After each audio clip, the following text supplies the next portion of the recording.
हम सब कॉलेज विश्वविद्यालय की राजनीति चाहते हैं। सदन के अंदर भी बहुत से ऐसे माननीय सांसद हैं जो कॉलेज विश्वविद्यालय की राजनीति से विधानसभा और लोकसभा तक का सफर तय किया, और दुर्भाग्य इस बात का सभापति महोदय तनिष्क लाए हैं रिवा वेडिंग ज्वेलरी जो बनाए आपके हर उत्सव को खास। पाइए 20% तक छूट गोल्ड ज्वेलरी की बनवाई शुल्क और डायमंड ज्वेलरी के मूल्य पर। आइए Tanishq jewellers, India motor circle, Ajmer. Tanishq Tata की पेशकश।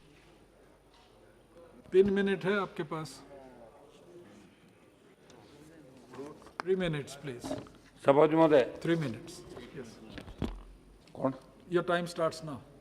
सभापति महोदय, आज सदन के अंदर narcotic drugs and psychotropic substance संशोधन विधेयक 2021 पे चर्चा हो रही है। मेरे से पूर्व पक्ष और विपक्ष से विद्वान वक्ताओं ने अपनी बात रखी। सभापति महोदय, दुर्भाग्य इस बात का है कि आज नशे की प्रवृत्ति नौजवानों के अंदर, विद्यार्थियों के अंदर इस कदर पनप रही है कि सबसे ज़्यादा अपराध नशा करने के बाद, चाहे वो 16 साल की उम्र का लड़का हो, चाहे 15 साल की उम्र का हो, 17 साल की। कल मेरे ज़िले में ये घटना हुई, एक 17 साल के लड़के ने अपने 12 साल के कोई पबजी गेम होता है उसको खेलने के लिए, उसमें पैसे हार गया तो उसका अपहरण करके उसको मार दिया। उसके पीछे कई लोग और होंगे, भाई नाबालिग है तो सज़ा कम होगी, माइंड होगा, लेकिन नशा करके अपने भाई को मार देना इस ओर इंगित करता है कि हमारा जो आज भारत की सबसे मजबूत कड़ी वो नौजवान है, और नौजवान नशे की प्रवृत्ति के अंदर चूर है। सभापति महोदय, मैं तो अध्यक्ष जी से ये आग्रह करना चाहूँगा कि जिस तरह जलवायु परिवर्तन पे आपने 3 दिन डिबेट रखी, इसी तरह नशे की प्रवृत्ति से छुटकारा कैसे मिले, ये एनडीपीएस एक्ट बनाए, इनकी धाराओं में संशोधन कैसे हो, कैसे किसानों का जो अफीम के पट्टे जिनको मिलते हैं, कैसे किसानों का भला हो, और कैसे नौजवानों को एक सही दिशा के अंदर नशा मुक्ति के अंदर किस तरह खोले जाए, इस मामले में विस्तृत चर्चा इस सदन के माध्यम से होनी चाहिए, ताकि पूरा देश देखे कि केंद्र की सरकार और लोकसभा अध्यक्ष जी जो चिंतित थे पर्यावरण को लेके।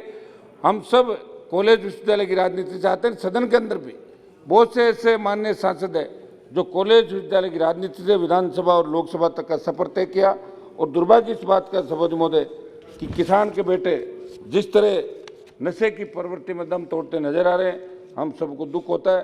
सभापति महोदय, एक मैं उदाहरण दूंगा आपको कि किसान यदि किसी एनडीपीएस के मामले में झूठा पकड़ा जाता है तो उसकी सुनवाई बहुत मुश्किल होती है, और मुझे ताज्जुब हुआ, एक ऑनलाइन पत्रिका में पढ़ रहा था, बॉलीवुड के अभिनेता शाहरुख के बेटे को ड्रग्स केस में पकड़ लिया। कितना हल्ला हुआ देश भर के अंदर कि साहब इस एक्ट में बदलाव कर दो, छोटा सा अगर कम मात्रा में पकड़ा जाए तो उसमें 10 वर्ष का कारावास नहीं होना चाहिए, आजीवन कारावास नहीं होना चाहिए, लेकिन गरीब अगर पकड़ा जाता है उसकी सुनवाई और पैरोकारी इस देश के अंदर नहीं हो रही है। सरकार का ये कहना है कि निजी इस्तेमाल के लिए सीमित मात्रा में नशीले ड्रग्स के कब्जे को डीक्रिमिनलाइज करने का कदम ड्रग्स के गलत इस्तेमाल के शिकार लोगों को नशे से बाहर निकालने में मदद करने का उद्देश्य किया जा रहा है। ये बात सही है कि इस एक्ट के आड़ में कई बार व्यक्तिगत मतभेद के कारण, राजनीतिक कारण से लोगों को झूठा फंसाया जाता है, लोगों का जीवन बर्बाद होता है। मैं आपके माध्यम से मंत्री जी से और सरकार से कहना चाहूँगा कि जब जवाब दें किस किस उत्पाद को कितनी सीमा तक रखना अपराध नहीं है, मंत्री जी अगर ये भी बता दें तो ठीक रहेगा।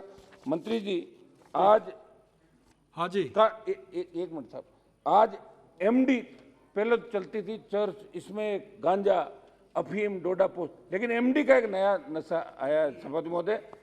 आज गांव, ढाणी और गरीब तबके के अंदर भी एमडी का नशा इस कदर हावी हो गया कि वो जब तक 18 साल का 20 साल का नौजवान एमडी ले नहीं ले उसे चला नहीं जाता। मैं एक दो मेरे राजस्थान के सब्जेक्ट है उस पर 1 मिनट के अंदर अपनी बात समाप्त करता हूँ। सभापति महोदय, राजस्थान के मेवाड़ क्षेत्र में उदयपुर, चित्तौड़ सहित अन्य जिले में भीलवाड़ा के अफीम उत्पादक किसानों की प्रमुख मांगों समस्या की तरफ भी मैं आपका ध्यान आकर्षित करता हूं कि मार्फिन के नियम को हटाया जाए, क्योंकि एक विदेशी अधिनियम है और इस नियम के हटने से किसानों को बराबर आरी में पट्टे मिलेंगे। समझ महोदय, अफीम उत्पादक किसानों ने सीपीएस पद्धति को लागू नहीं रखने की मांग की है। किसानों के अनुसार पद्धति से हजारों किसानों के साथ धोखा होने की संभावना, क्योंकि इससे बड़े किसान जिनके पास जमीन अधिक है केवल उन्हें ही बुआई का ठेका दे दीजिए। मेरी मंत्री जी से मांग है कि किसानों की शंका पर सरकार का स्पष्ट रूप जवाब देते सदन रखें। वर्ष 1998 से लेकर अभी तक के वर्षों में प्राकृतिक प्रकोप, अनावृष्टि, अतिवृष्टि, आंधी तूफान, फसल में रोग लगने, सिंचाई तो बिजली समय पर नहीं मिलना आदि सभी कारणों के चलते बीच बीच में कई वर्षों के रुके हुए पट्टे या कटे हुए पट्टे सरकार हर हाल में जारी करें। किसानों को अफीम के पट्टे कटने में किसान का कोई दोष नहीं। Thank you. इस बस साहब लास्ट एक समाप्त करता हूँ। इस तरह के मामले उदयपुर जिले की बल्लभनगर विधानसभा के अंदर सामने आए थे, वहाँ के पट्टे भी आप बहाल करें। मेरा आग्रह एक लास्ट मेरा आग्रह कि एनडीपीएस एक्ट की 8/29 जो धारा है जिसका जमकर दुरुपयोग हो रहा है, उदाहरण के तौर पर कोई इस एक्ट में पकड़ा जाता है तो खुद की निजी दुश्मनी से किसी का झूठा नाम ले लेता है और उसके फोन से किसी से बात हो रखी हो जिससे अगले बात करने वाले का मादक पदार्थ की तस्करी से कोई लेना देना नहीं हो, उसे भी पुलिस मुलजिम बनाती है। आगे इस धारा की आड़ में मोटी अवैध रकम पुलिस और नारकोटिक्स वाले कमाते हैं। इस पर सरकार को प्रावधान लाने की जरूरत है कि कोई निर्दोष नहीं फंसे। ये मैं आग्रह करना चाहता हूँ। इस पे एक बार 193 में चर्चा होनी चाहिए ताकि देश के नौजवानों को एक नया रास्ता इस बिल के आप माध्यम से नोटिस मिले। लीजिए, धन्यवाद। खुद जय हिंद। नोटिस दीजिए।